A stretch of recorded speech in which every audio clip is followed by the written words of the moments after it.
People के वृक्ष के नीचे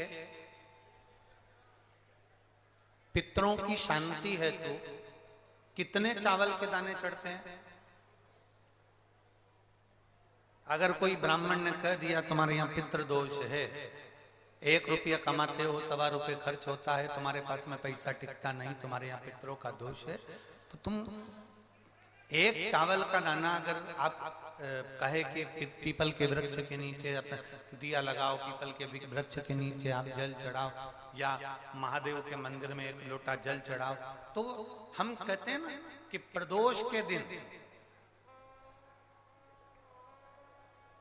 बेलपत्री का वृक्ष, पीपल का वृक्ष, आंवले का वृक्ष, बड़ का वृक्ष या शंकर का शिवालय, फिर से सुन लेना, पीपल का वृक्ष, बेलपत्र का वृक्ष, आंवले का वृक्ष, बट का वृक्ष या फिर शंकर का, जम के बोलो, शिवालय। शिवालय का मतलब शंकर का मंदिर या शिव।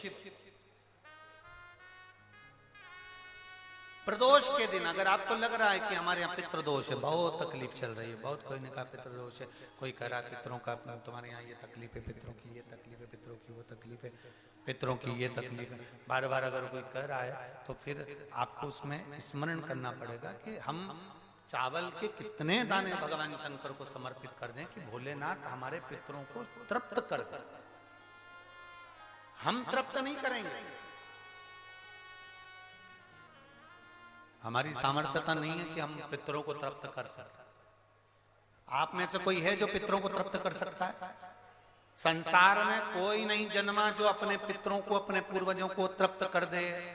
गया जी का पिंडदान कर लो, तर्पण कर लो, तिलांजलि दे दो, घर में ब्राह्मण भोज करा दो, साधु भोज करा दो, संत भोज करा दो, तुम दुनिया भर का सारा 50 काम कर लो, उसके बाद भी तुम पत्रिका किसी को दिखाओगे तो वो भी कह देगा तुम्हारे यहाँ, फिर वापिस कहेगा कि पितृ दोष है।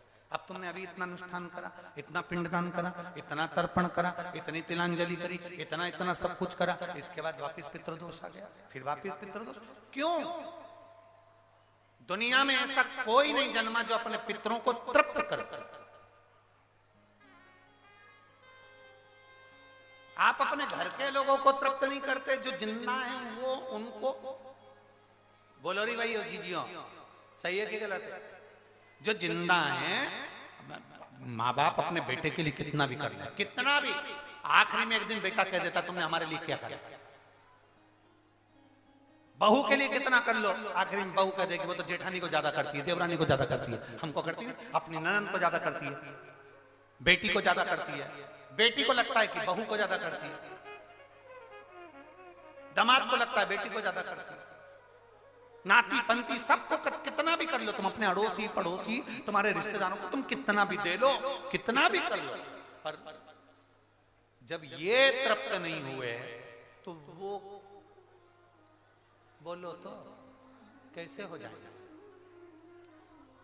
अपनी सामर्थ्यता है, अपनी सामर्थ्यता है कि अपन तृप्त कर ले उनको? अपनी कोई सामर्थ्यता नहीं है कि अपन पितरों को तृप्त कर ले, या अपनी सामर्थ्यता के अंतर्गत नहीं, ये अपनी सामर्थ्यता नहीं है कि हम अपने पूर्वजों को, अपने पितरों को तृप्त कर। तृप्त कौन करेगा?